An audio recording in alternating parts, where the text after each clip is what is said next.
તો મિત્રો કોન્સ્ટેબલમાં 30 માર્ક્સનું બંધારણ છે. તો આજે થોડા આઈએમપી કહી દઉં હું તમને, તો એટલું ખાસ કરી લેજો તો તમને એક્ઝામમાં મદદરૂપ થશે. તો શું કરવાનું છે, પાછળ જે આ કોઠો આપેલા છે એ ખાસ કરવાનું. જો તમારી જોડે આ બુક નથી તો તમે વિડીયો પોઝ કરી અને થોડું જે માહિતી લખવાની હોય એ લખી દેજો. એમાં સૌપ્રથમ જે લેખિત કાયદો હતો 1773 રેગ્યુલેટિંગ એક્ટ, એ ખાસ કરી દેજો, કદાચ પૂછાય તો એ. અને સૌપ્રથમ ન્યાયાલય ક્યારે થઈ એ. પછી સૌપ્રથમ આ પૂછાય છે બંગાળનો સૌપ્રથમ ગવર્નર જનરલ કોણ હતો, ભારતનો સૌપ્રથમ ગવર્નર કોણ હતા, અંતિમ ગવર્નર કોણ હતા, એ ખાસ પૂછાય છે. તો આટલું સિરીઝ લાઈન છે એ ખાસ તૈયાર કરી દેજો, તો એ પૂછાઈ શકે છે. એટલે પછી સ્વતંત્ર ભારતના કોણ હતા એ પણ પૂછાય છે. પછી બીજું છે કે સ્થાનિક સ્વરાજ્યના પિતા કોને કહેવાય છે, લોર્ડ રિપનને કહેવાય છે, એ ખાસ તૈયાર કરી દેજો. અને મોલે મિન્ટો પૂછાય છે, મોન્ટેગ્યુ ચેમ્સ પણ પૂછાય છે, તો એ બે ખાસ કરી લેજો. પછી આરબીઆઈની સ્થાપના ક્યારે થઈ એ પણ પૂછાય છે, તો એ કરી લેજો. પછી સુપ્રીમ કોર્ટની સ્થાપના ક્યારે થઈ હતી, બરાબર, સૌપ્રથમ એ કરી દેજો. પછી એમ કે મોલે મિન્ટો સાંપ્રદાયિક ચૂંટણીના પિતા કોણ કહેવાય છે, તો મોલે મિન્ટો, તો લોર્ડ મિન્ટો, બરાબર, એ યાદ રાખજો. પછી એટલું યાદ રાખો, સ્વતંત્ર ભારતના અંતિમ ભારતીય ગવર્નર જનરલ પૂછાય તો રાજગોપાલાચારી, એટલું આપણને આવડવું જોઈએ. આટલું થોડું બેઝિક હતું નોલેજ, એ ખાસ યાદ રાખવા જેવી હતી. પછી બીજી વાત કરીએ આપણે, તો આ ખાસ તૈયાર કરી દેજો, અસ્થાયી અધ્યક્ષ અને સ્થાયી અધ્યક્ષ, ઉપાધ્યક્ષ અને બંધારણીય સલાહકાર, આ પૂછાય છે વારંવાર, એટલા માટે આ ખાસ તૈયાર કરી દેજો એટલો કોઠો. અને બીજું છે આ બંધારણનું નિર્માણ કેટલો સમય લાગ્યો, તો એ ખાસ કરીને 2 વર્ષ 11 મહિના 18 દિવસ ખાસ પૂછાય છે. અને 60 દિવસોની તપાસ કર્યા પછી બનાવવામાં આવ્યો તો 114 દિવસ સુધી વિચાર વિચારણા ચાલુ. અને કેટલો ખર્ચ થયો હતો, તો 64 લાખ રૂપિયા ખર્ચ થયો હતો, એ યાદ રાખવાનું છે. તો આ બધા પોઈન્ટ છે એ ખાસ યાદ રાખવાના છે, એક્ઝામમાં પૂછાઈ શકે એવા છે. પછી છે આ વારંવાર પૂછાય છે કે બંધારણનો સ્વીકાર ક્યારે કરવામાં આવ્યો, 26 નવેમ્બર 1949 ના દિવસ પર. 26 નવેમ્બરના દિવસે કાયદા દિવસ તરીકે પણ ઉજવવામાં આવે છે. પછી 2015 થી 26 નવેમ્બરને બંધારણ દિવસ તરીકે પણ ઉજવવામાં આવે છે. આજે ખાસ છે બંધારણના રિલેટેડ પ્રશ્નો એ બધા પૂછાઈ શકે છે, તો આ ખાસ યાદ રાખજો. પછી બીજું કયો છે, હા, સંપૂર્ણ બંધારણનો અમલ ક્યારે આવ્યો, તો 26 જાન્યુઆરી 1950 ના દિવસે. અને ગણતંત્ર પ્રજાસત્તાક દિન તરીકે ઉજવવામાં આવે છે. અને 1930માં લાહોર અધિવેશનમાં ભારતીય રાષ્ટ્રીય કોંગ્રેસ 26 જાન્યુઆરી પૂર્ણ સ્વરાજ દિવસ તરીકે ઉજવવાનું નક્કી કર્યું. એટલે બંધારણ 26 જાન્યુઆરી 1950 ના દિવસે લાગુ કરવામાં આવે, એટલા માટે 26 જાન્યુઆરી 1950 ના દિવસે લાગુ કરવામાં આવે, જ્યારે પૂર્ણ સ્વરાજ દિવસ 1930માં લાહોર અધિવેશનમાં ગણ્યું હતું. એટલે તો આ છે, આ ખાસ પોઈન્ટ હતા, એ બધા ખાસ તૈયાર કરી દેજો. પછી આપણે આગળ આઈએમપી અનુચ્છેદ પણ બતાવવાના છે, તો જોતા રહેજો. પછી આ તો અસ્થાયી વાત કરી લીધી, એ કંઈ કામનું નથી. પછી આ ખાસ આઈએમપી છે, આમાંથી 1-2 પ્રશ્નનો માર્ક્સમાં પૂછાઈ શકે છે કે કયા દેશમાંથી લેવામાં આવ્યું છે, તો બ્રિટનમાંથી શું લેવામાં આવ્યું છે, અમેરિકામાંથી શું લેવામાં આવ્યું છે, આયર્લેન્ડ, કેનેડા, ઓસ્ટ્રેલિયા, ફ્રાન્સ, દક્ષિણ આફ્રિકા, જર્મની અને યુએસએસઆર એટલે રશિયા અને જાપાન, બરાબર. તો આમાંથી ખાસ પૂછાય છે, તો આ ખાસ તૈયાર કરી દેજો. ખાસ ફ્રાન્સનું આ ખાસ કરી દેજો, ગણતંત્ર, સમાનતા, સ્વતંત્રતા અને બંધુત્વ, આ 4 શેમાંથી લેવામાં આવે છે એમ પણ પૂછાય છે. પછી કટોકટી પૂછાય છે કે રાષ્ટ્રીય રાજ્ય નાણાકીય કટોકટી કોનામાંથી લેવાય છે, તો જર્મનીમાંથી લેવાય છે, તો એ ખાસ આવડવું જોઈએ. હવે આપણે વાત કરીએ, ખાસ બધાનો ક્વેશ્ચન હતો કે અનુચ્છેદ કેટલા કરવાના અને કયા કયા કરવા. અનુચ્છેદ જેટલા આ બુકમાં આપ્યા છે, અગત્યના અનુચ્છેદો છે, તો એ આપણે આજે વાત કરીએ. પહેલા આપણે ભાગ વાત કરી લઈએ, તો ભાગ છે ખાસ કરી દેજો કયા કયા.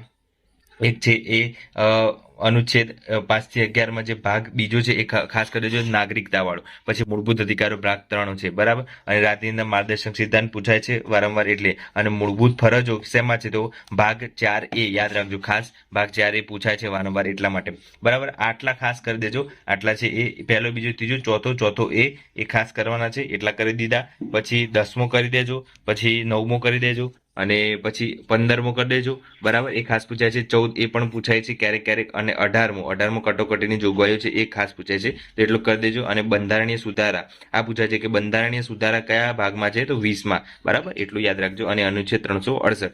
પછી સામાન્ય કાયદાની જોગવાઈ, એ તો વાંધો નથી આવતો. પછી ભાગ 4A અને ભાગ 14A 42 બંધારણીય સુધારણામાં ધારા કરવામાં આવે છે, એટલું ખાસ યાદ રાખજો. પછી અગત્યના અનુચ્છેદોની વાત કરીએ, તો આપણે કયા કયા અનુચ્છેદ તૈયાર કરવા જોઈએ, તો મારા ખ્યાલથી જેટલા પણ નવા અનુચ્છેદો છે એમાં જો આપણે જોવા જઈએ, તો પહેલું તો ખાસ કરી દેજો, અનુચ્છેદ 1 સંઘનું નામ અને તેના પ્રદેશો, જીપીએસસીમાં પૂછાયો તો એટલા માટે. હવે આપણે જોઈએ અનુચ્છેદ 12, રાજ્યની વ્યાખ્યા. આ 12 12 પછી 14 16 17 18 19 આ ખાસ કરી દેજો, આટલામાંથી જ વધારે પૂછાતું હોય છે, તો આટલા લાઇન્સર છે 12 14 16 17 18 19, એમાંથી 18 ખાસ પૂછાય છે, 17 ખાસ પૂછાય અસ્પૃશ્યતાનો અંત, બરાબર. તો અને 20મો પણ પૂછાય છે અને 21મો પણ પૂછાય છે, 21A પણ પૂછાય છે. ખાસ આઈએમપી હોય તો 21A, જેમાં મફત અને ફરજિયાત શિક્ષણ ઉમેરવામાં આવ્યું હતું, કયા 86મો બંધારણ સુધારો એનામાં, બરાબર. પછી 24મો પૂછાય છે કે બાળમજૂરી પર પ્રતિબંધ, બરાબર. 14 વર્ષની જેટલા નાના બાળકો છે એને બાળ પ્રતિબંધ છે એ. પછી 35A જમ્મુ કાશ્મીરનો દરજ્જો એ પૂછાય છે. પછી 39A આ ખાસ પૂછાય છે, સમાન ન્યાય અને મફત કાનૂની સહાય કયા અનુચ્છેદમાં છે, તો 39A માં છે, બરાબર. 40 છે એ ગ્રામ પંચાયતની રચના છે, તો એ પૂછાઈ શકે છે, કેમ કે અત્યારે ચૂંટણી ચાલે છે એટલા માટે, એટલે આ ગ્રામ પંચાયતનું પૂછાઈ શકે છે. અને 45 બાળકો માટે મફત અને ફરજિયાત શિક્ષણની જોગવાઈ છે, એ ખાસ પૂછાય છે. પછી 51A મૂળભૂત ફરજો છે, 51 મૂળભૂત ફરજો છે, ખાસ આઈએમપી છે. પછી 52 53 54 60 61 એ બધા રાષ્ટ્રપતિ અને ઉપરાષ્ટ્રપતિના છે, છેક 66 સુધી, તો એ ખાસ કરી દેજો. અને 72મો ખાસ આઈએમપી છે, જે રાષ્ટ્રપતિની સત્તા છે સજા માફ કરવાની, બરાબર. કોઈ બી સજા થઈ હોય તો એને માફ કરવાની સજા છે 72ના અનુચ્છેદમાં, તો એ ખાસ પૂછાય છે 72મું. પછી 79 સંસદ છે, 80 રાજ્યસભા અને 81 લોકસભા, આટલું આવડું છે. પછી 110 નાણાં ખરડાની વ્યાખ્યા છે, બરાબર. અને રાષ્ટ્રપતિ વટહુકમ બહાર પાડવાની સત્તા. અને 124 છે એ સર્વોચ્ચ અદાલત, 124 ખાસ યાદ રાખજો. 143 પણ ખાસ યાદ રાખજો, સર્વોચ્ચ અદાલતની સલાહ લેવાની રાષ્ટ્રપતિની સત્તા છે. 148માં CAG છે, બરાબર, એ ખાસ છે.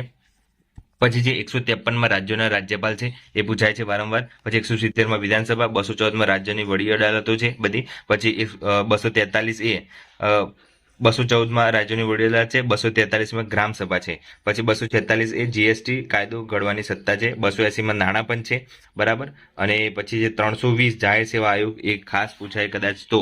અને અનુસૂચિત જાતિ અનુસૂચિત જનજાતિ માટે 330, 332 છે અનુસૂચિત જાતિના બેઠકો.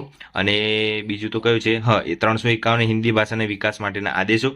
352 કટોકટીની જાહેરાત છે. 356માં રાજ્ય માટે છે. 358 છે એ કટોકટી દરમિયાન 19મી જોગવાઈ છે, બરાબર. અને 360 છે નાણાકીય જોગવાઈ છે, બરાબર. અને 370 જમ્મુ કાશ્મીર રાજ્ય અંગ ગામ ચલાવ જોગવાઈ રદ કરવામાં આવી છે, બરાબર.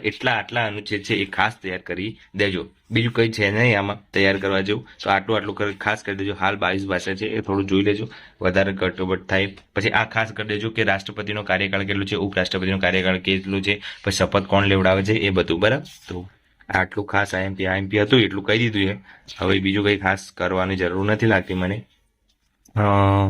બીજું તો હા, આ તો વાંધો નહીં આવે. 6 મૂળભૂત અધિકારો છે એ ખાસ કરી દેજો.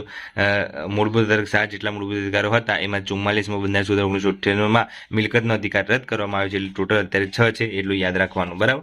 અને એટલું હાઈકોર્ટના ક્રમશઃ અનુચ્છેદ સુપ્રીમ કોર્ટ માટે 32 છે અને હાઈકોર્ટ માટે 226 છે, એ રીટ દાખલ કરવા માટેનું છે, એ ખાસ ધ્યાન રાખજો, તો પૂછાઈ શકે છે. તો આજ માટે આટલું છે, બરાબર. અને વિડીયો ગમે તો લાઈક અને સબસ્ક્રાઈબ કરી દેજો. અને આટલા અનુચ્છેદ છે એ ખાસ તૈયાર કરી દેજો. અને આ બધું છે એ ખાસ આઈએમપી છે, શરૂઆતનું બધું જેટલું હતું એટલે ઉપર બંધારણનું આવડી જાય એટલા માટે, બરાબર. વિડીયો ગમ્યો તો લાઈક અને સબસ્ક્રાઈબ કરી દેજો.